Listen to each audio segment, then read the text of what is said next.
we have another major Flames trade update as Elliotte Friedman has officially linked goalie Jacob Markstrom to the New Jersey Devils.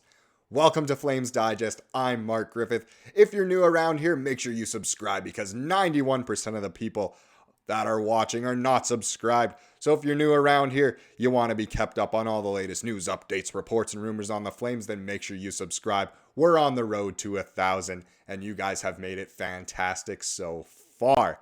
So thank you very much. But let's talk about it. Is Markstrom going to the Devils? My goodness. It's crazy. We did play the Devils this week, but I mean, it just has to be done. We've got an F-bomb. That never ever gets old. Yes, Elliotte Friedman has officially linked Markstrom to the Devils. Now, obviously, the Flames and Devils played last week with the Flames getting a big win.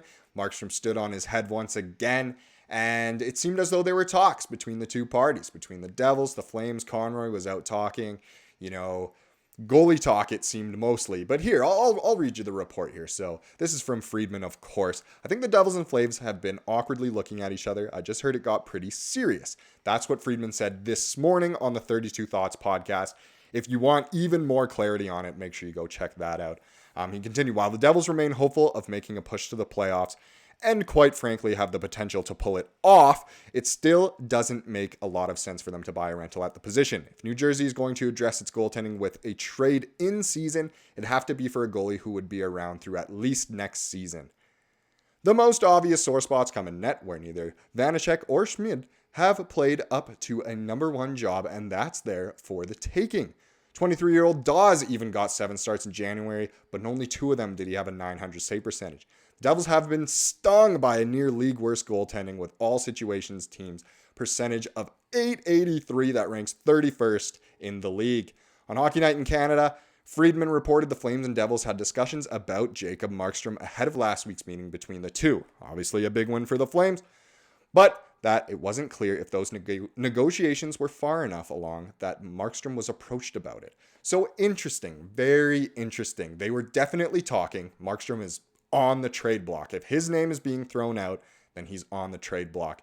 A lot of people are saying, no, it's just Hanifin, it's just Tanev. You're crazy if you think Markstrom is moving. While I do see it being more on the unlikely side that Markstrom is moved before the deadline, it's not out of the question. Markstrom could definitely be in a new place soon. A lot of teams need goalies. I mean, look at every team that has made a deep run in the playoffs and won the cup. They have had such a strong goaltender. Now, that being said, a strong goaltender can kind of come out of nowhere. You think of Matt Murray with the Penguins. You think of Antti Niemi back in the day with Chicago. It can kind of come out of nowhere. But that being said, you'd rather have a big name in net who you know can stop the puck like Jacob Markstrom. So I don't know about the Devils. It's very fun to think.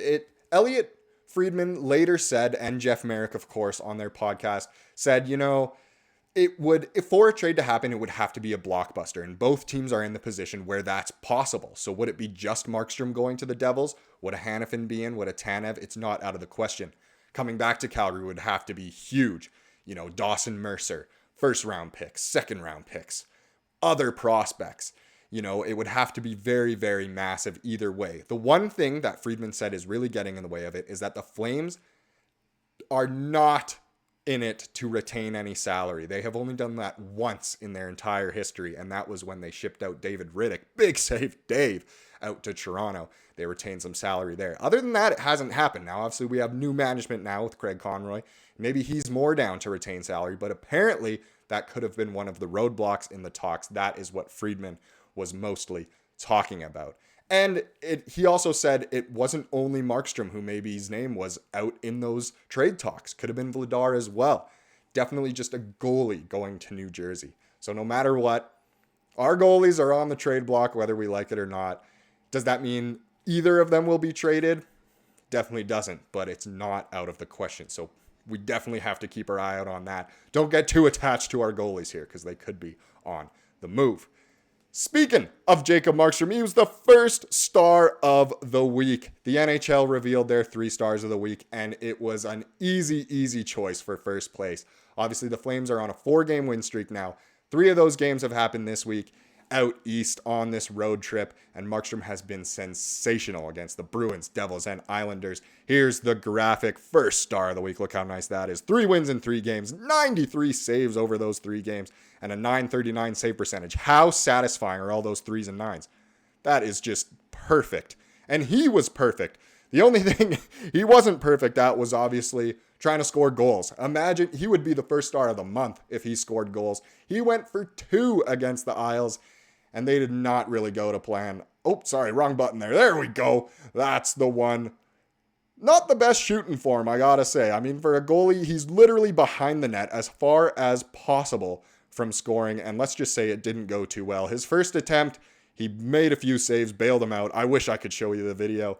And then the second time, he went for it again, definitely didn't go well, and he made some saves, but the Isles did end up getting a goal. I mean, it didn't end up mattering. That's why Markstrom was going for it. He played insane against the Islanders, and a goal would have just topped it all off. He did get an assist in that game, too. My goodness, why isn't that on the graphic for first star of the week? An assist as well? Offensive juggernaut, Jacob Markstrom. I think if he needs to go for more empty netters, he needs to talk to the goaltending coaching, maybe even more of the offensive coaching, because he needs to find new form. And one guy he could definitely talk to, it's all the rage in the NHL right now. He needs to talk to this man, Ridley Gregg. He obviously knows how to shoot an empty netter. I'm sorry, Leafs fans, but Gregg, you know what? He can teach Jacob Markstrom a thing or two. I had to throw that in there just because it's the talk of the town right now. Hockey play. I'm not here to give any credible answers to what happened there, but Markstrom has been absolutely insane. Now that he's officially been linked to the Devils, it looks like he might not actually be going to the Devils. It seems like talks have stalled. But another thing Friedman said is that one thing about the hockey business, especially the business side of things more than just the play, is that one thing is said one day and the next day it could be the exact opposite. We're still 3 weeks away from the trade deadline over that, and anything can happen, anything. So, of course, I'll keep you updated on all of that. Last thing, let's talk about tonight's game. It is the final game of the road trip. The Flames are playing at Madison Square Garden, one of the most beautiful venues, not only in the NHL, but just in the entire sports world. Seems like the boys have been having a fun time already in New York. If you follow them on social media or anything, you'll see Kuzmenko. I mean, it seems like he's having the time of his life all the time, but he's enjoying New York, and it should be a very good game. So here you go. It starts at 5 p.m. tonight. If you're watching and it's already on or it's already happened, I mean, hopefully it's been a very good game for the Flames. 5 p.m. tonight. Here we are in the standings. So with a win, just 1 point out of a playoff spot, and also with a win, we'd be just 4 points behind Edmonton for a spot in the Pacific. But obviously Edmonton has many, many games in hand, and LA is above us as well. But I mean, a win, really, if they can keep the momentum going, then they come back home on Thursday to play against the lowly San Jose Sharks. There's potential for a real push at the playoffs. They could even still retool. Tanev gone, Hanifin gone, one of the goalies gone, and they still make a run at the playoffs, you know? I think it's way too late to say a full rebuild and they tank, because at this point they're not getting a high pick no matter what. I know a lot of people say like, oh, just get rid of everyone and tank and then get a high pick. There's too many bad teams in the NHL this year that the Flames will not catch. They're not catching San Jose. They're not catching Anaheim. They're not catching Chicago. They're not catching Columbus. There's just some bad teams out there. No matter who the Flames play out on the ice, they'll still be better than those teams at the end of the day in the standings. So with a win tonight, I mean, against the Rangers are also getting hot again. They were going through a bit of a rough patch, but they seem to have picked it back up again. Not like how they were at the beginning of the season, but no matter what, if there are Flames fans in Madison Square tonight, I'm sure they'll be booing Adam Fox, and that seems to always get the Flames going. Flames have been very good against the Rangers lately, so it should be an entertaining game no matter what. I'm looking very much forward to watching it. I'm sure there will be a Flames Digest video coming out after the game as well, just to talk about the game and any big storylines as well. They always seem to drop them early in the week, so of course we will keep you updated. Thank you so much for watching this video. Please subscribe if you're new. We're on that road to 1,000 subs. and have a wonderful rest of your day.